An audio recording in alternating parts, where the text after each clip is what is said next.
Welcome to the Financial Purpose Podcast. All opinions expressed by me or guests of the podcast are solely our own opinions and do not reflect the opinion of Life Moves Wealth Management. This podcast is for informational purposes only and should not be relied upon for any financial or investment decisions. Clients of Life Moves Wealth Management may maintain positions in the securities discussed in this podcast. Hello, I'm your host, Dale Schaefer, and here's another great episode starting now. Let's go.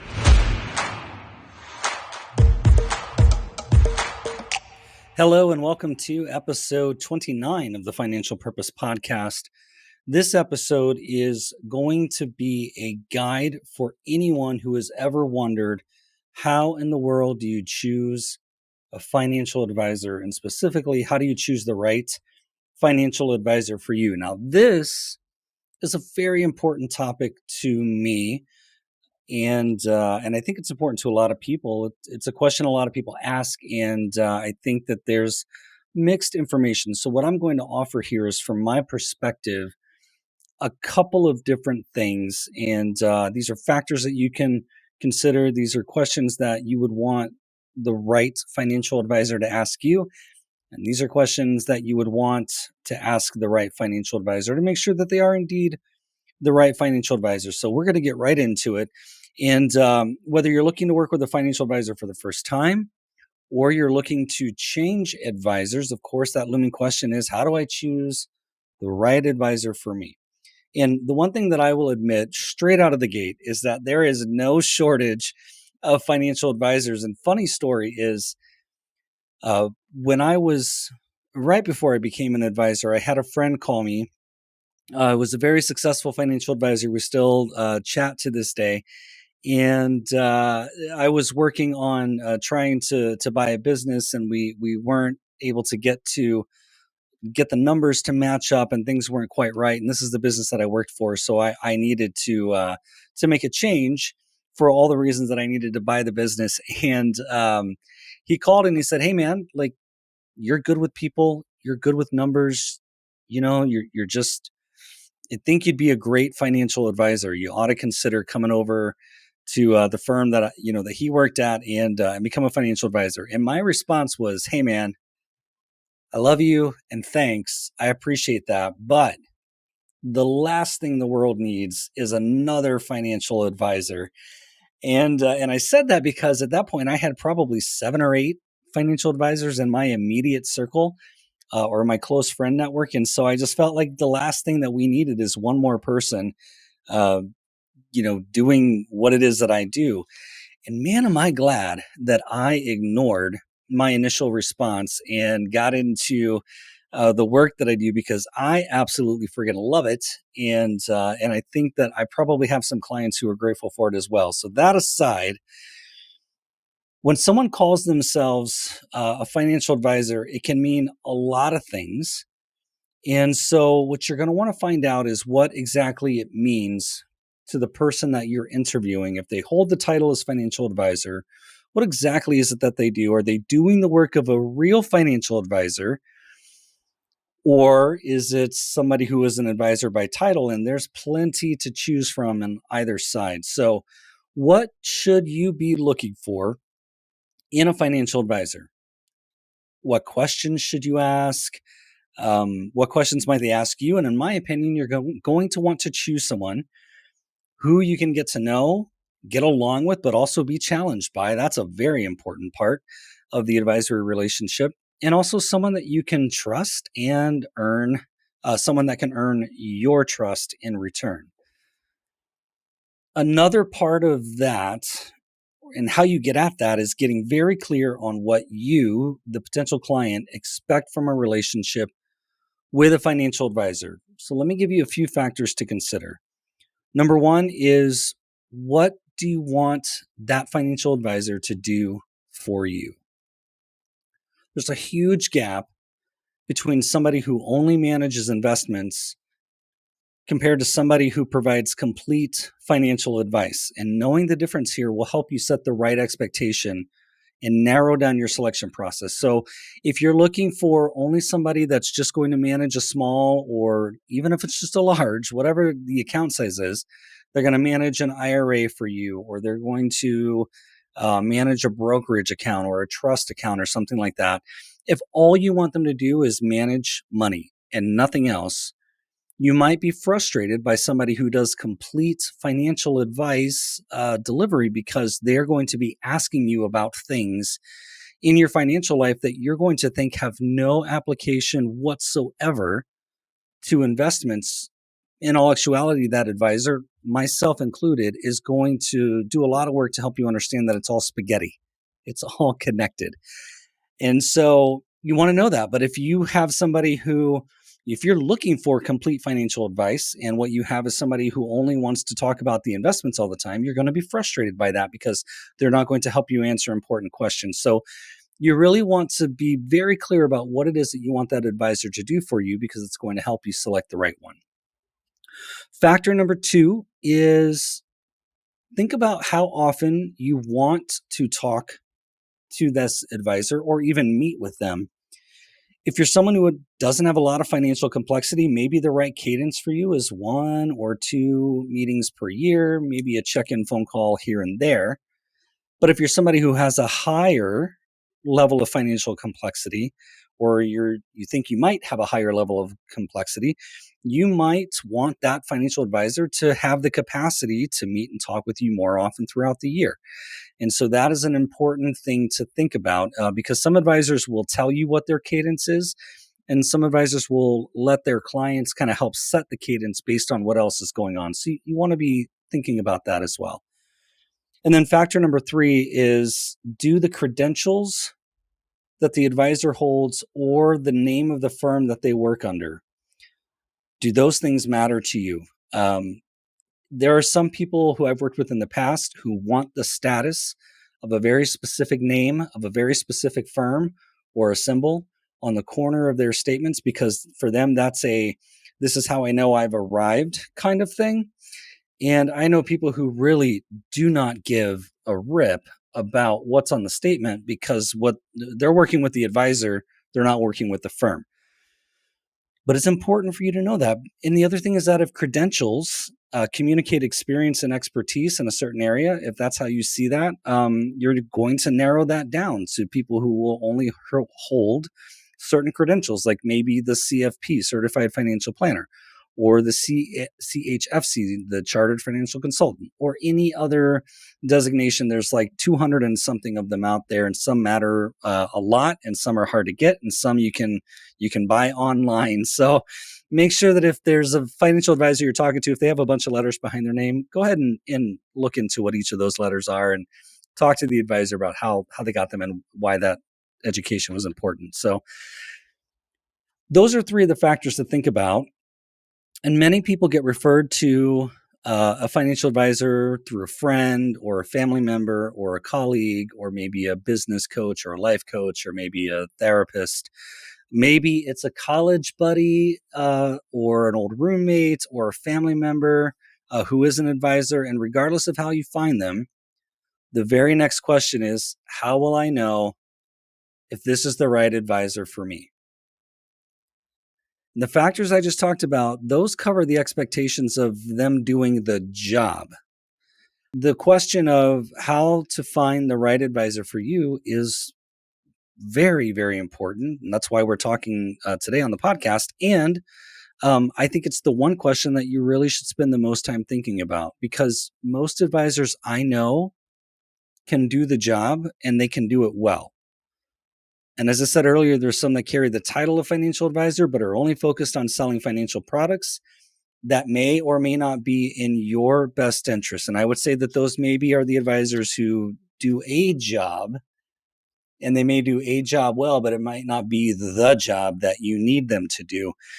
And these folks that are just out, selling products, I think they need a wake up call to how they're really impacting people's lives. But that's another conversation for another podcast episode. No, you know what? Actually, let me say just one more thing about these folks. A product salesperson. Now, I'm not going to name any specific firms or anything like that, but if their lead to you or what they're presenting to you quickly is life insurance or annuities, those are probably the people I'm talking about here. They are not actually delivering financial advice at all, and therefore, I would say, are not qualified to be the right advisor for most people. If you're talking about life insurance and annuities, that is not directly giving financial advice. That is selling something that presents itself as financial advice or retirement planning. In all actuality, it's just simply buying a product that protects a certain part of your life. It's not a complete financial advice offering. So just keep that in mind. Okay. Moving on. When interviewing a financial advisor, let me give you a couple of things to look for. This is going to be, there's a lot here. So hang in there. The great thing about a podcast is you can always rewind it and re-listen and that kind of thing. But here's a few things to look for. Number one, what are the values? What do you pick up when you talk to the advisor? What do you see in their office? What does their desk look like? And I'm not talking about if there's paper on the desk or not, because there's a lot of science that maybe that is a form of a different kind of intelligence. I'm not talking about that. I'm talking about, you can tell very quickly what they value based on the trinkets, the pictures, what's on the wall. How does the office feel? What is the furniture like? How does it smell? What is the experience that they've created for you? And do those values, based on what you can pick up, do they align with yours? And you want to think about areas kind of like what I just said. You want to think about what how they intersect things like family, community involvement. Are they involved in the community? What are their hobbies? What do they like to do with their free time? What's their work ethic? How do they see the world? You don't really have to get into like what are their politics and what's their religion, faith, and all that kind of stuff. That may be important to you, but I'm going to tell you that if you narrow it down just based on what their faith is or whether or not you agree with them when they go to the poll, you might actually short yourself somebody who is a quality person who can be possibly the right advisor for you, but you've shut that door because maybe they're not aligned with your candidate or your politics or your social beliefs or whatever. You have to be able to, exist in the world with people who are different than you, and it needs to be okay if you have a different opinion than somebody else. Can I just say that in 2023? Like, it is okay to have a different opinion from somebody else and that person still be a good person. So, something to think about. Another thing to look for is, does the financial advisor talk too much about themselves too early in the conversation? Here's how you're going to know if that's happening. You're going to walk in, they're going to have a pre-printed, kind of nice looking presentation, and it's going to be what we would call a pitch book. And I know this because I used to create these things. And, it's like 25 pages about, pictures of the team and how great the firm is and how great the team is and all the experience of every person on the team and how awesome they are and what their portfolio models are and how great that is and whatever. And then they're probably going to spend about 20, 25 minutes talking about themselves and how great they are. You're going to pick up on this really fast. You'll know within the first 5 minutes of the conversation how that's going to go. Next thing is, if you're a married couple and you're meeting with the advisor, are they engaging with both of you in the conversation, or are they focused on just one of you? If you're female, do you feel comfortable in their presence? Whether it's a male or a female advisor, are you comfortable? This is really important. And this is one of the things that I picked up on very, very early in my career. And quite honestly, I had a financial advisor coach who was very adamant that if you didn't make a connection with the female of the couple, however that composition is, you're not getting hired as the advisor. And so that can be kind of a thing where you can sort of, try to, placate or shift the relationship. But somebody who's genuinely interested in both of you, you'll know. And as a female, you're going to pick up on that probably faster than anyone else in the room. And so it's important that you think about whether or not you feel comfortable being around this person, however that comfortable means. And it's everything from, do they make eye contact? Where do their eyes make contact? Do they talk to you? Do they talk over your head? Are they addressing you? as often or even as respectfully, because you can feel these things as they are maybe your spouse. And so just pay attention to that. If the advisor's asking questions, what kind of questions are they asking? Are they asking questions that help them get to learn more about you as the person? Or does it seem like more of the questions are around getting to know your money and your investments and how much you have and those kinds of things? Does the advisor seem approachable? As I said earlier, do they talk to you as a person? Do they talk over your head? Are they talking around you? Are they using big words to sound impressive? Are they receptive to any questions that you might ask them as a part of the conversation, if it even is a conversation? That's going to be very important as well, because that's going to tell you what to expect in your meetings going forward. Um, does this person seem genuinely interested in you, your story, your concerns, or does it seem like they're just genuinely getting you as a client? Like that's their concern. How do I get you to be my client? How do I sell this thing, right? You're going to know, you're going to smell it a mile away, you're going to feel it. Um, does this person seem like somebody that you would want to hang out with socially? Would you invite them to your house for dinner? Would you invite them to a family function like a birthday party or a graduation or a baby shower or a funeral or a celebration or a retirement party or anything else like that? Would you want this person mixing with your family and friends? That's a very important consideration. Is this somebody that you would actually feel comfortable referring to those family and friends? And these two things are very important, because what you want is you're going to want to assess if you were to invite that financial advisor to your home with mixed company, you have to be comfortable that they're going to handle themselves as a person and they're going to talk to people as being interested in people. You don't want somebody who's going to come to your house and see that as a giant prospecting opportunity and try to sell themselves onto every single person that they talk to. If the advisor walks into the party with a pocket full of business cards, contrary to popular belief, I'm telling you that person may not be who you're looking for, because when I, as an advisor, go to other events, I generally on purpose don't carry business cards, because I'm there to support the person who invited me to the outing or the social events or the party.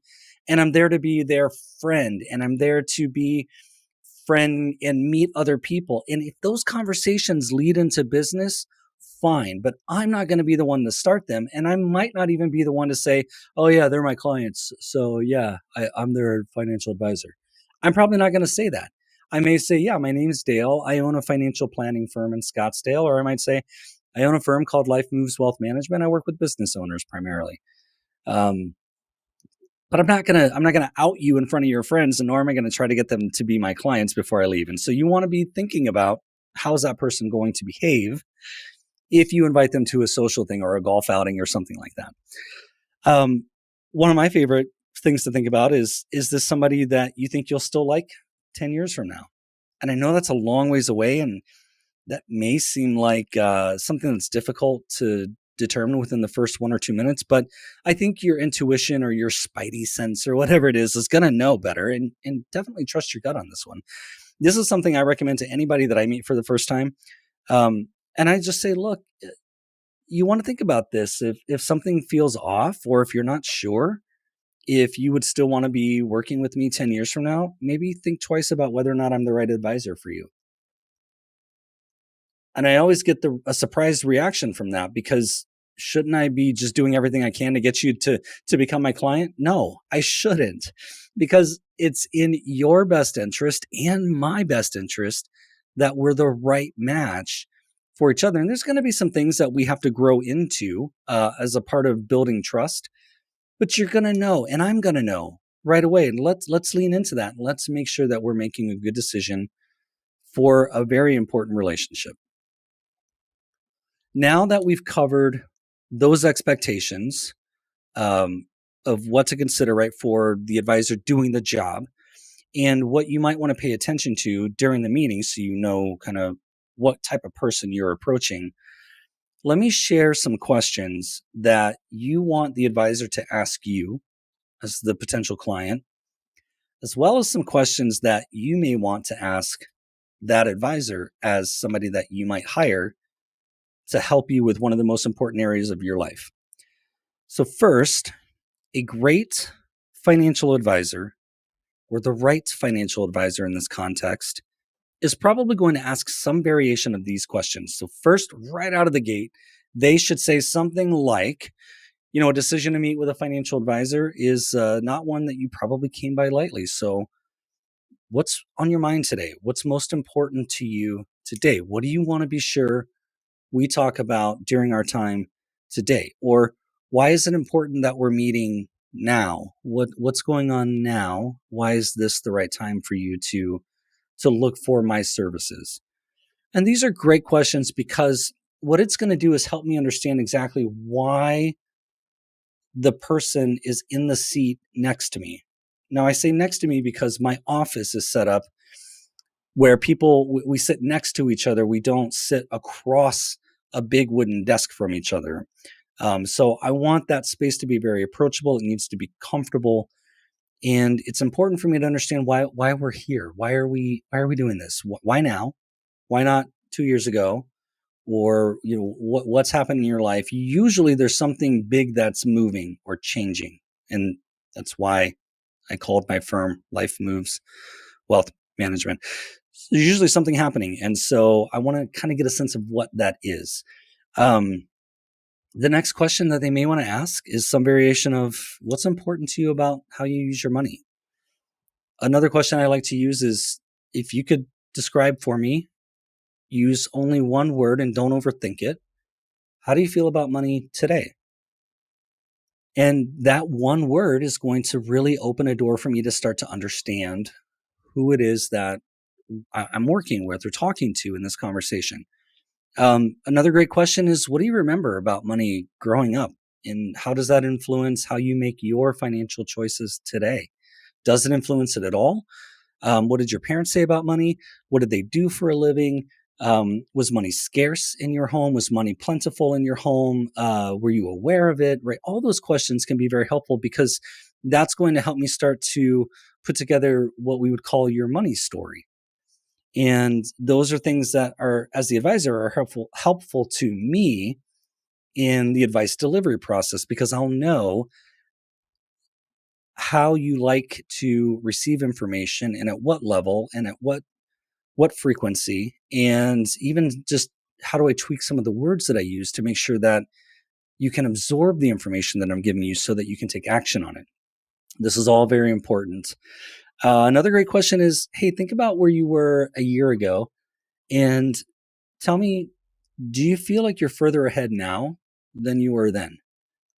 Have you made progress financially, professionally, relationally, whatever, over the past year? Do you feel better about the progress that you're making? That's going to help me understand if somebody's really distraught about where they are financially, or if they feel like they're on a path and they just need a little more guidance.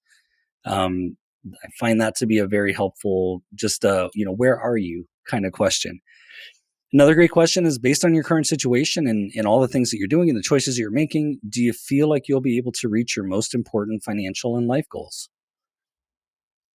This is going to help me understand if somebody has a target in mind, if they know what they want for themselves.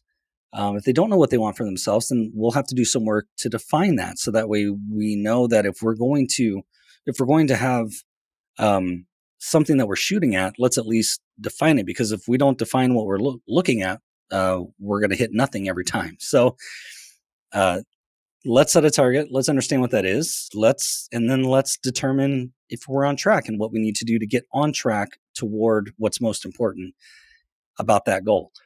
The next question, this one's very important. What do you expect from an advisory relationship?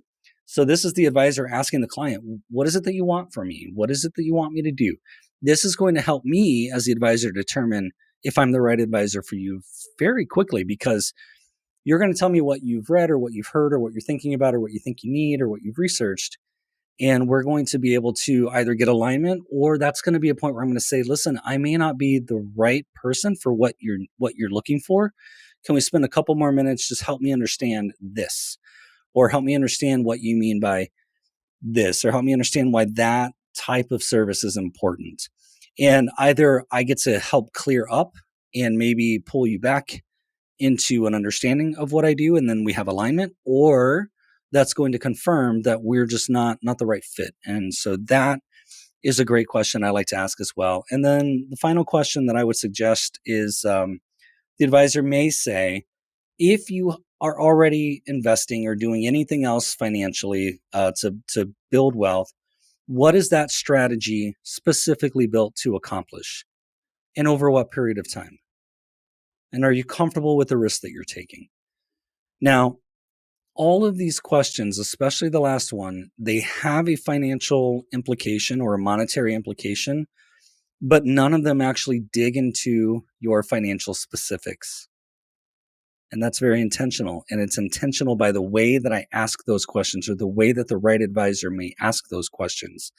Because in my opinion, because of the way that I do it, my first meetings, I don't ask financially nosy questions, because from my perspective, your financial specifics are frankly none of my business until we decide we're going to work together.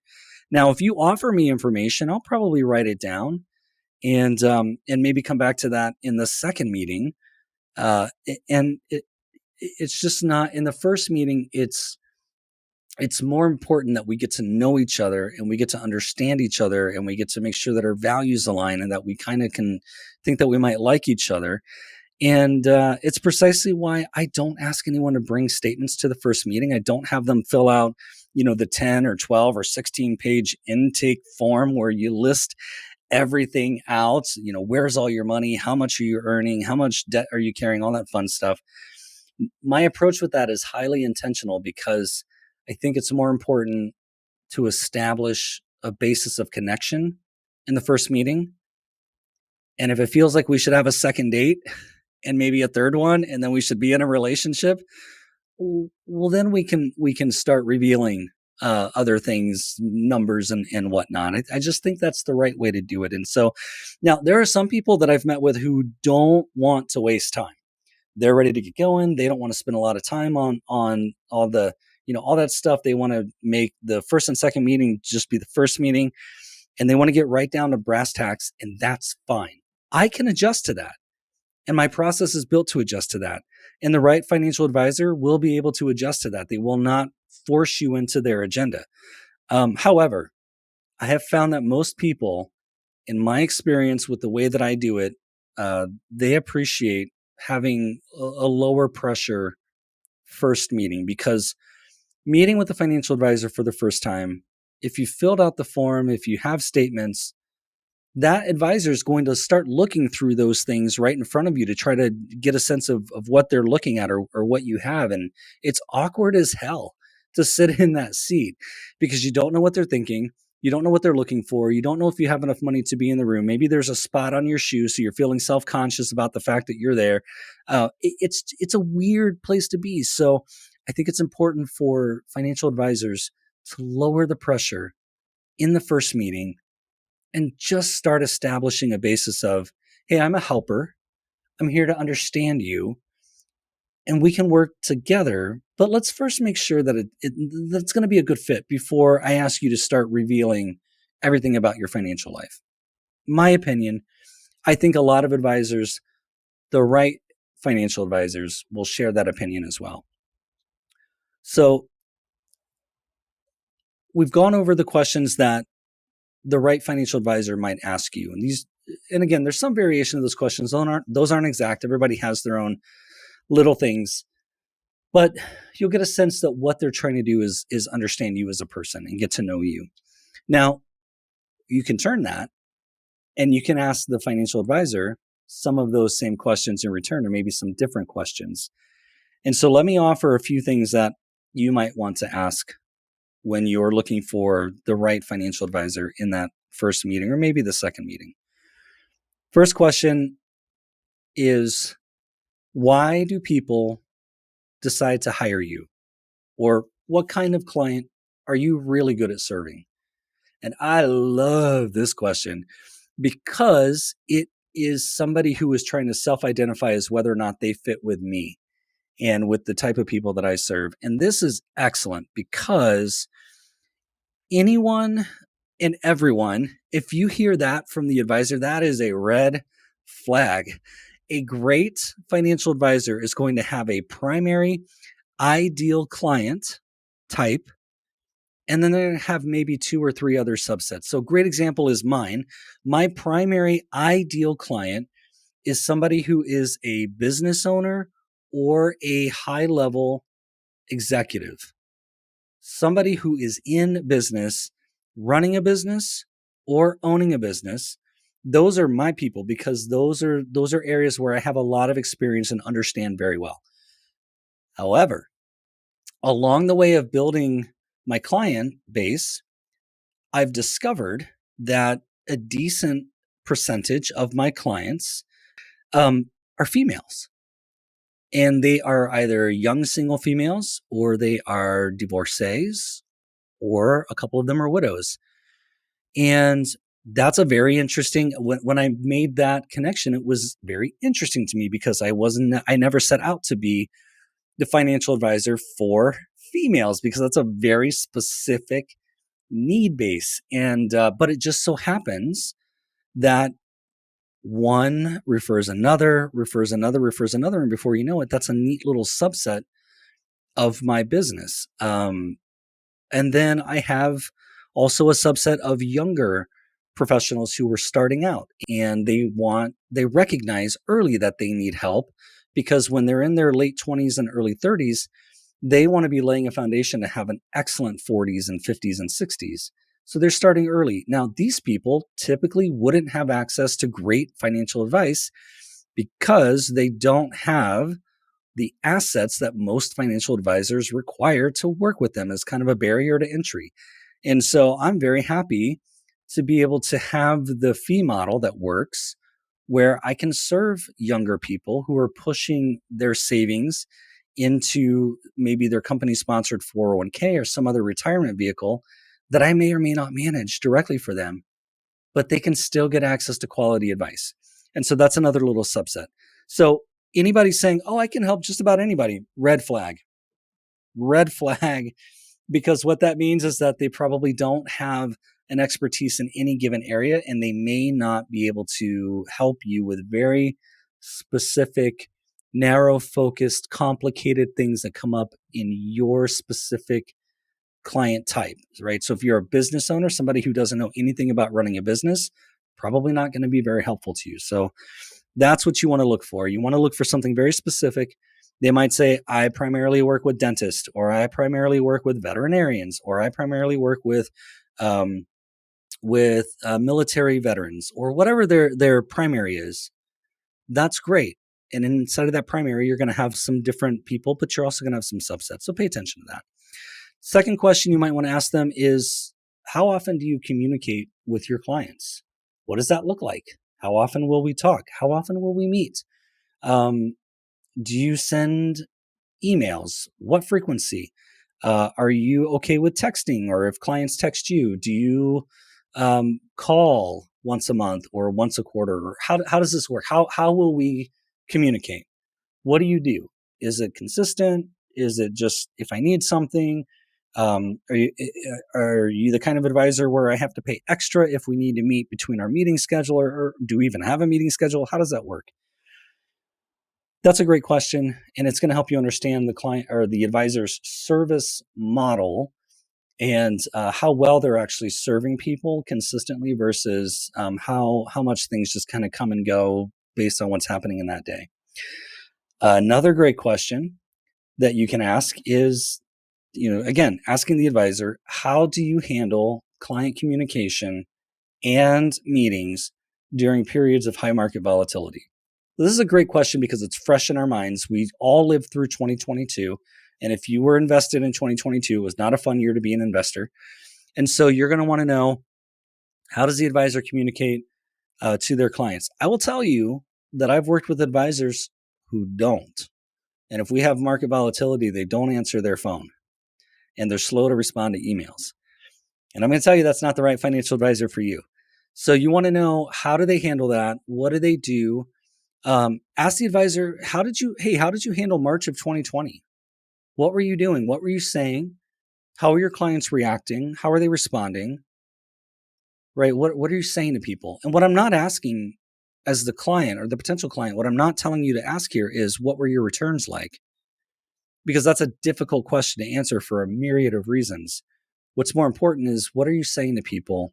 Because in periods of high volatility, people are freaked out and they feel like their money's at stake and they feel like they're going to lose money and they feel like it's going to put a major um, wrench in the spokes of their retirement planning. So how do you help people? How do you talk them off the ledge? What do you do? Do you hide under your desk? Do you jump out the window? Or, are you the person who's proactively contacting people? You want to know that. Another great question. This is a fabulous question. And every person who's going to work with a financial advisor needs to know the answer to this question. And that question is, how are you compensated by me and or other third parties? Now, there's probably not a right or wrong answer here because fee models will vary by advisor and they are all over the board. What you're looking for here is to understand where their advice could be biased based on how they're compensated. A red flag in this case is when you ask the question, if the advisor either wavers on how they answer it or if they evade the question entirely, massive red flag. And this is going to be somebody whose advice is going to be predicated highly on what's in it for them. And it may or may not be in your best interest for those recommendations to come to you. So pay very close attention to that. Absolutely ask that question. How are you compensated? What are your fee structures exactly? How will I pay you? How will mutual funds pay you? How will life insurance contracts pay you?